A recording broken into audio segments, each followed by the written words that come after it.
Je t'interdis formellement de me dire que la voiture est sale. Parce que je te croirai pas. Tu vois, je t'ai dit, elle est pas sale. Ah non, mince, c'est pas la même. Elle n'est pas sale. Bon. Allez, j'arrête mes conneries. Salut à toi, bienvenue dans cette nouvelle vidéo dans laquelle on va parler d'un sujet. Hop, lui je l'ai remplacé. On va changer notre petit étrier de frein. Donc si ça te dit, ben, on va le faire ensemble. Sinon si ça te dit pas, ben, vas-y zap, te casse pas la tête. Et puis voilà, je vais te montrer comment je fais, avec quoi je fais, du coup, parce que je suis tout seul. Le plus difficile, c'est toujours pareil, c'est de purger ses freins. Et je vais te montrer avec quel type d'outil je le fais. Berk. Allez, à tout de suite. Et c'est très important. Un grand merci à tous ceux qui suivent régulièrement les vidéos. Comme vous avez pu le constater, il y a plusieurs types de contenus. Il va y avoir un petit peu de mécanique comme là aujourd'hui, comme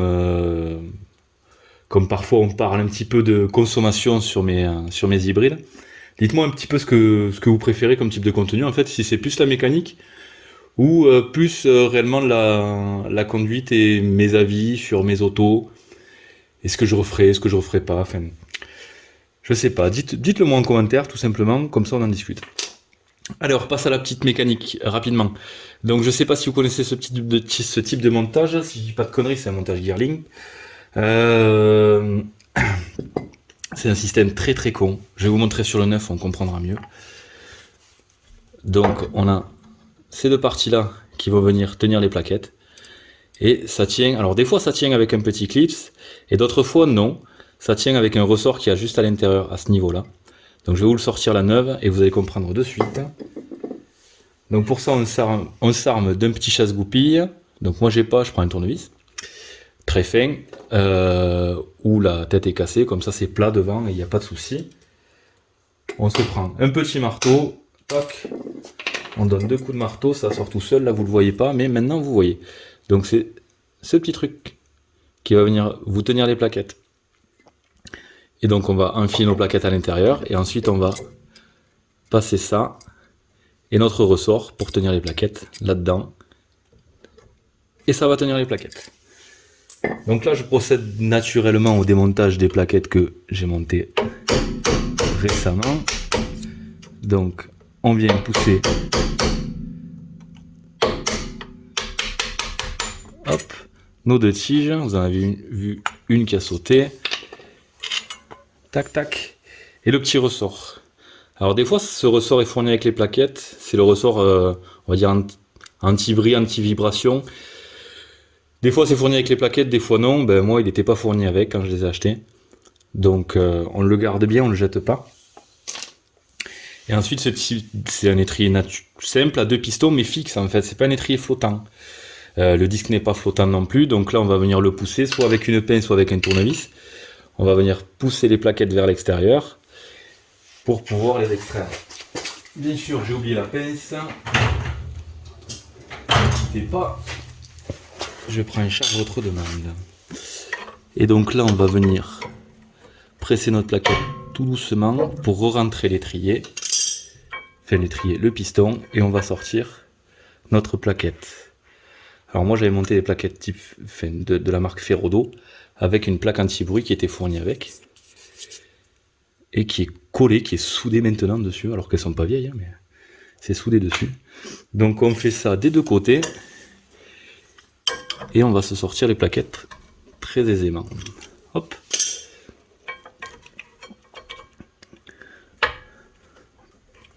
Normalement, ça ne devrait pas trop coincer. Puisque déjà, je les ai fait il n'y a pas très longtemps. Mais ce qu'il faut faire, en fait, il faut les sortir bien droites. Et ce que je ne fais pas là actuellement. Tac. Et bien. Voilà. Donc là, on a nos plaquettes. Vous avez vu, c'est des plaquettes toutes simples, hein, vraiment. Hein. Et là, donc, on va pouvoir se sortir l'étrier. Donc, on a 2 vis derrière, mais d'abord, juste ici, ce qu'on voit là, en fait, c'est la durite de frein sur cette Volvo-là. Elle est montée en rigide. Donc, notre but, ça va être naturellement de desserrer cette vis-là, sans la foirer. Donc, ce qui est bien, c'est essayer de mettre un petit peu d'agrippant juste avant.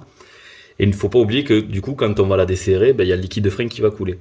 C'est pour ça que moi, je me suis mis un petit vieux chiffon ou quelque chose, mais le mieux c'est de mettre un bac. Pas pour récupérer le liquide qui coule, mais surtout pour éviter d'en foutre partout. Donc allez, je procède, je vais attaquer à ça déjà, je vais commencer par me démonter ça et ensuite on va pouvoir se sortir l'étrier. Normalement il existe des outils qu'on appelle des clés à tuyauter. En fait c'est des clés comme ça, mais qui vont refermer juste en haut pour venir bien tenir la vis. Parce que quand ces vis là, ces écrous là, pardon, ces vis, se foirent, ben c'est la grosse galère. Donc ce qu'on fait, là j'ai pas mis des grippins, je le joue un petit peu comme ça, j'ai envie de le tester. Donc moi ce que j'ai tendance à faire, c'est donner un bon coup sec. Une fois que la clé est bien mise, donc je tiens bien ma clé bien au fond de mon empreinte et un bon coup sec. Et normalement ça vient. Alors là j'ai tenté sans dégrippant. C'est peut-être pas forcément la meilleure idée. Mais quand on sent que ça force un peu, ben on la fait jouer. Il faut se dire qu'en temps normal ça a été monté en usine, on va dire. Hein, ça n'a jamais été monté depuis peut-être 24 ans, depuis l'âge de la voiture, moi. Donc ben, on la dessert prudemment. Et jusqu'au bout. Voilà. Donc là ça se passe bien.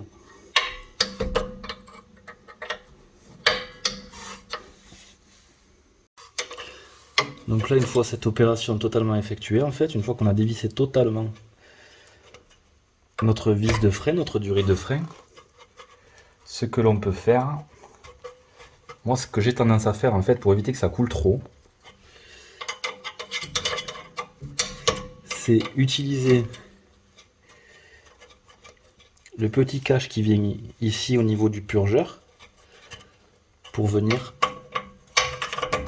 hop là, pour venir boucher, tac, tout simplement boucher la sortie de la durite, et du coup ben, on a beaucoup moins de liquide qui coule.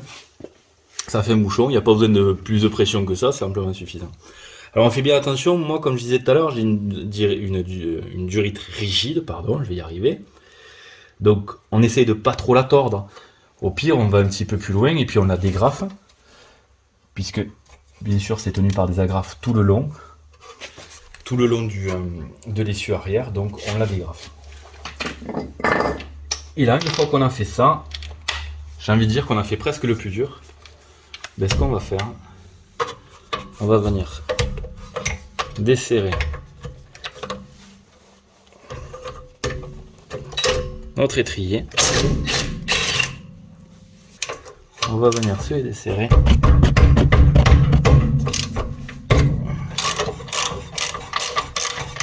Et on se dit qu'on est déjà à la moitié du chemin presque. Je sais pas si tu arrives à voir à peu près ce que je fais. Là je dévisse une vis. Pas très compliqué. Hop. Et là ben, on a sorti notre étrier usagé. Pour faire un petit point. Diap, t'es ici. Viens avec moi.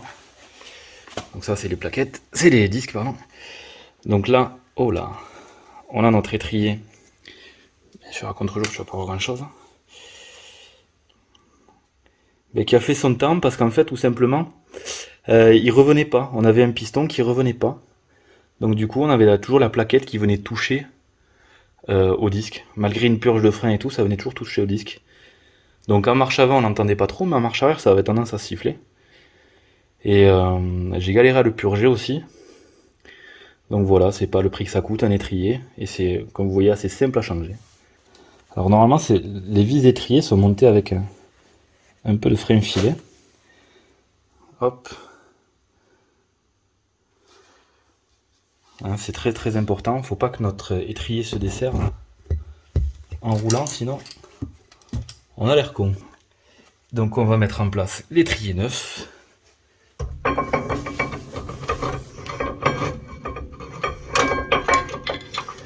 Au préalable, on regarde si c'est bien le bon, hein, si c'est les mêmes. Hein, qu'on fasse pas ça pour rien. Et puis on s'approche notre étrier neuf. On essaye de pas faire couler de liquide de frein sur le disque et les plaquettes qu'on a démontées. Une fois que ce sera serré, on pourra remettre notre flexible de frein, enfin notre durite rigide là dans ce cas-là, de frein, remettre nos plaquettes et commencer la purge. Et là, je vais te montrer après mon outil que je trouve magique pour la purge, qui permet de faire les purges tout seul. Tu verras, c'est un outil, franchement, c'est génial. Pour le serrage au couple, ben, tu les cherches soit sur la RTA, soit sur Internet. Allez, la partie la plus relou. Alors c'est là où il faut faire gaffe de bien le mettre d'entrée pour pas foirer le filet de notre vis du coup. Donc là on va se l'approcher tranquillement. Quand on voit qu'on peut la visser avec les doigts facilement, c'est qu'on est bien dedans et qu'il n'y a pas de souci. On lui fait prendre quelques filets jusqu'à ce que ça coince et puis on continue à laquer. Alors c'est pareil, ça paraît bête, mais quand on resserre son flexible ou son rigide, sa durite de frein, il y a une olive au fond. Et en fait, on ne serre pas comme un âne. C'est très con, on va se dire, mais parce qu'il faut l'écraser, l'olive. Mais plus on serre, plus on va l'écraser et plus il y a des risques de fuite. Donc on serre suffisamment. Pareil, il existe des coupes de serrage, mais je les connais pas. Hop. Donc là, je suis en contact. Et moi, ce que j'ai tendance à faire, c'est une fois contact. Je vais pas dire un quart, mais parce qu'un quart, c'est énorme. Hop. Le quart du quart. On sent que ça force, mais on n'abuse pas. Donc là, ben, on a quasiment fini. On va se sortir donc. On se sort donc nos petits bidules. Comme je disais, moi j'ai mis des plaquettes fer au dos. Avec tes disques Bosch, on fait pas la pub, mais ça va très bien. Le moment qui peut être chiant, donc on fait attention qu'il n'y ait pas eu de liquide de frein qui est coulé sur le disque et sur nos plaquettes. Nos plaquettes, on les a mis bien de côté, comme ça on est sûr de ne pas être embêté. Alors, donc on va installer nos plaquettes comme ceci, jusqu'au fond. Voilà, on insère donc nos plaquettes jusqu'au fond, comme il faut.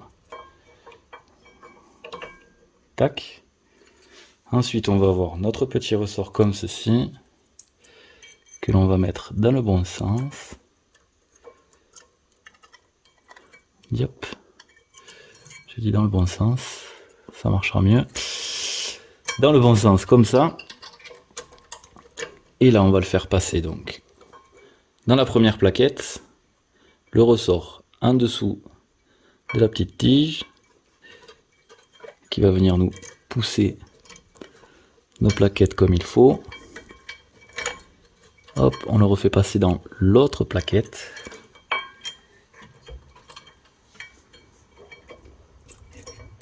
Voilà. Hop, on fait pareil en bas. Donc on va pousser son ressort avec le doigt. Le faire passer dans l'autre plaquette.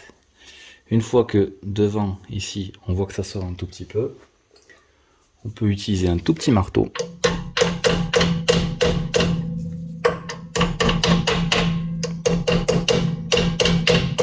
Et tapoter pour bien les faire sortir comme il faut ici, pour qu'elles soient embutées.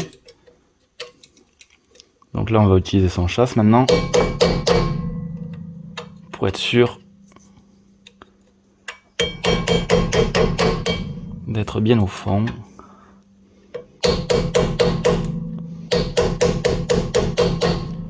Hop, là on est bien au fond. Donc on voit que ça sort bien de tous les côtés. Et là, place à la magie. Pour purger, moi, j'utilise ça. C'est franchement génial. Ça permet de faire les purges tout seul. Donc en fait, il y a une petite bille au fond qui fait anti-retour. Ça fait clapet anti-retour. Et ça permet de faire les purges vraiment tout seul, sans se soucier de quoi que ce soit. Et c'est le must du must. Pour l'instant, c'est la meilleure chose que j'ai trouvée. Et donc là, on va ouvrir son purgeur. Et normalement, comme le liquide de frein coulait tout à l'heure, ben là, ça va couler. Mais on va faire action sur la pédale, tout en contrôlant naturellement notre niveau de liquide de frein. Donc, je t'épargne les détails. Là, c'est bon, on a fait le plein. On a ouvert, pardon, notre purgeur. Naturellement, ben, j'appuie pas sur la pédale, donc ça ne coule pas. Donc, ce que je vais faire maintenant, on rajoute notre liquide de frein. On va se mettre au maximum. Je te détaille vraiment étape par étape, hein, step by step. Hein. On essaye de pas en mettre trop à côté parce qu'il faut pas oublier que le liquide de frein c'est très corrosif. J'ai oublié de vous dire aussi, on utilise des gants tout le temps. Pas comme moi, mais utilisez des gants vraiment. Parce que le liquide de frein pour les mains ou autre c'est vraiment pas top. Donc là, hop, voilà. Et là, ben, pas besoin de démarrer ou quoi que ce soit. On va appuyer naturellement sur les freins, on va pomper, et la pédale qui va aller au fond. T'es allé, accompagne-moi. Hop.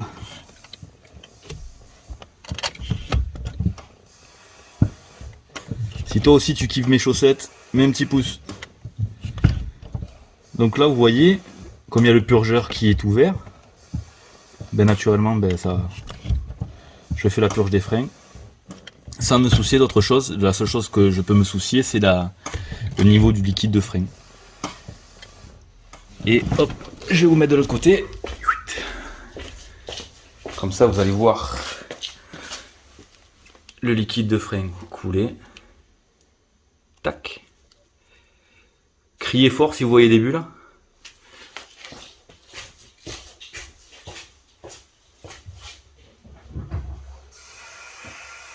Il y a des bulles ou pas? Il y a des bulles, faut me le dire.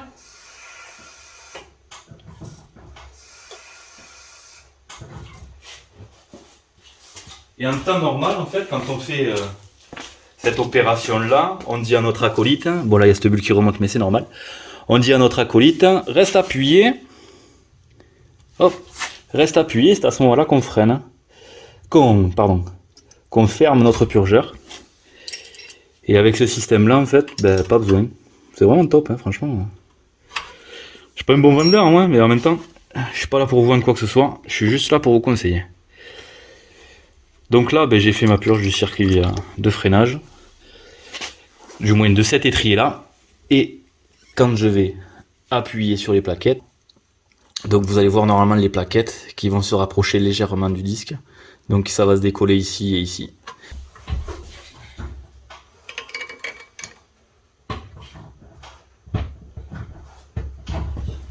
Et voilà.